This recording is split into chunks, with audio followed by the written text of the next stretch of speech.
What's up everyone, it's your girl Shay here and I'm back with another video for you guys. And as you guys can tell by the title, I'm doing my final review or my complete review on the anime Cannon Busters, which started airing on Netflix in August. And a previous video I did where I did a first impressions talking about the anime overall, where it's basically talking about, or it's involving Billy the Kid, who is an immortal, and he is traveling with Sam and Casey, and they are basically trying to help Sam find Prince Kelby, since Prince Kelby and his entire kingdom pretty much got into some trouble, and she's basically trying to find him, and she considers Prince Kelby her friend. Now at the time I had only watched 6 out of the 12 episodes of the anime, and at this point, as you can tell, I've now watched all 12. One of the best things I think I can say that I really enjoyed about this anime is the music. A lot of people have talked about that the opening and ending theme song in this entire anime is over the top, ridiculously good, and we are still waiting on full versions of both the opening and ending, and I have to agree, the opening and ending song is the best I've ever heard in a really long time, and I feel like it can kind of give Cowboy Bebop's opening a run for its money, and I still honestly believe that from my first impressions that has not gone away. Now, like I said before, my first impressions, Cannon Busters is very reminiscent of the animes like Cowboy Bebop, Trigun, and to me also Inuyasha, only because of Billy the Kid's attitude, but the drawing style and the style of the episodes of the anime is to me definitely very reminiscent of Trigun and also Cowboy Bebop. Although I will say there's a lot more humor in this show compared to Cowboy Bebop, which to me gives it more of an edge of being just like Trigun, especially because along the way you of course get Sam and you also get Casey. Now, one of the things though I have to say that was my biggest issue with this anime is the weird disconnect between the humorous part of the episodes and the more serious parts of the episode. Each episode is about 24 minutes long, and it's usually very, very humorous, with Billy the Kid, Sam, and Casey getting into some sort of trouble in each episode, encountering a villain or someone in a weird town per se, and then trying to get out of it, and then escaping or leaving that town after the resolution and going on to the next one to hopefully find the ultimate, which is finding Prince Kelby. And then a little bit towards the end of the episode, or after the episode's kind of over, you kind of catch up where Prince Kelby and his guard Odin is pretty much where they currently are at. And over the course of the episodes, I realized this was a weird disconnect, because you kind of know who Prince Kelby is from the beginning parts of the season, but you still don't know a whole lot about him, so you didn't really feel for him as a character per se. And I feel like this was the same issue I kind of came across with Cowboy Bebop when I watched this series a few months ago. So I didn't really like that. I didn't like that disconnect between the seriousness of the episode and also with the humorous parts of each episode. The only time I feel like this was kind of remedied was the latter half of the episode, which is literally like the last 2 episodes. So episodes 11 and 12 are parts 1 and 2, and that's kind of where the entire issue comes to a head, where Sam,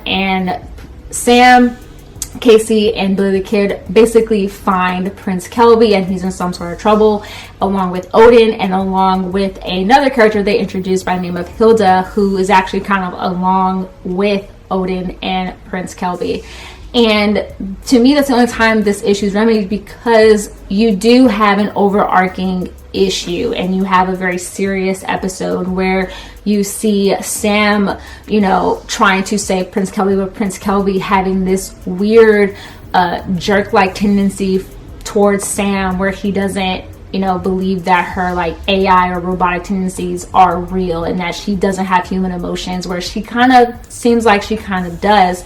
And to me, that's the only time, once again, I see any issue remedied between this weird disconnect, is with these last 2 episodes, because those last 2 episodes, when to me, I really started to have some sort of feelings or some sort of connection with Prince Kelby, but really not completely. My biggest connection was with Sam, the AI robot, because of the fact you see her kind of hurt, you see her going through these weird emotions, and to me that was the biggest connection that I had.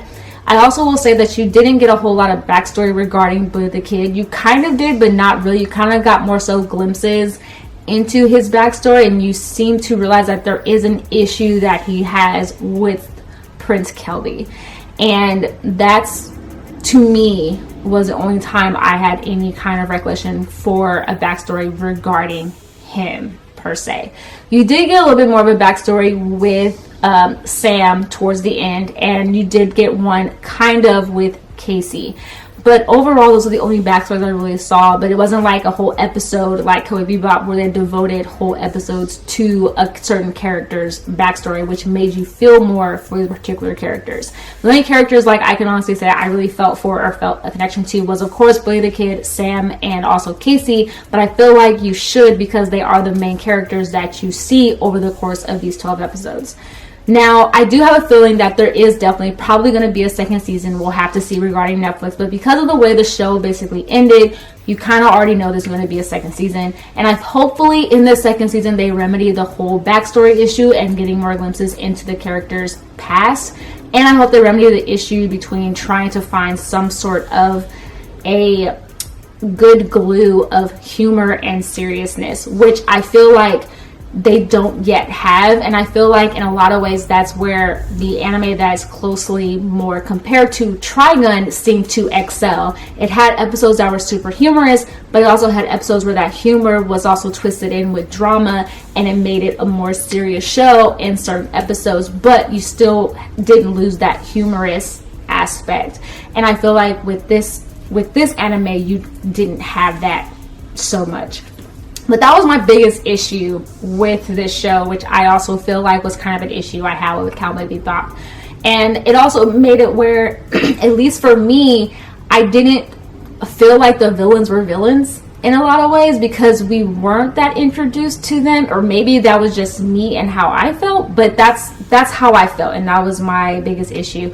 I do feel like the anime could have gone on longer, and I feel like if it would have been longer than 12 episodes, a lot of these issues could have been fleshed out a little bit more. We could have got to know the villains a little bit more and understood why they were villains, or why the henchmen of the villain were issues, whereas before I felt like they really weren't, because you didn't completely know who they were. But that's just the issues that I had.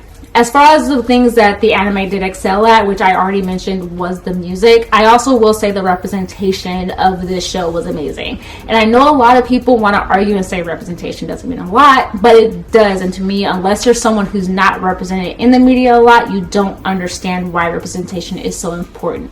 Some people, not all. So obviously in Cannon Busters, the majority of the cast is African American, and I feel like they portrayed this very well. They had characters that were brash. They also had a lot of the like slang talk that a lot of African Americans or people who are urban tend to speak.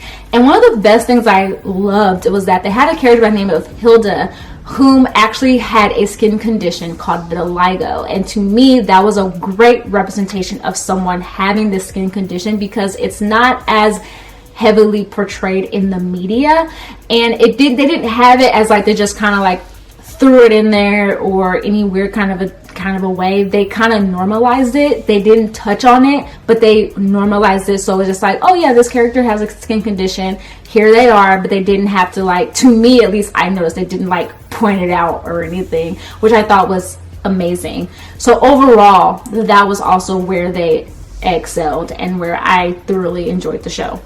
Now, overall, will I watch this show again, or will I watch the second season? Yeah, I'll definitely watch the second season if they come out with one, because I am interested to see what's going to happen next. And I also am hoping that a lot of the issues I've seen with this first season are remedied in the second one. Although at this point, we have to find out if Netflix decides to do a second season of this show. And I am hoping that if they do a second season, it is longer than 12 episodes, because I feel like 12 episodes for this show just was not enough. It needed to definitely be more like 24 or maybe 16, definitely a little bit more than 12.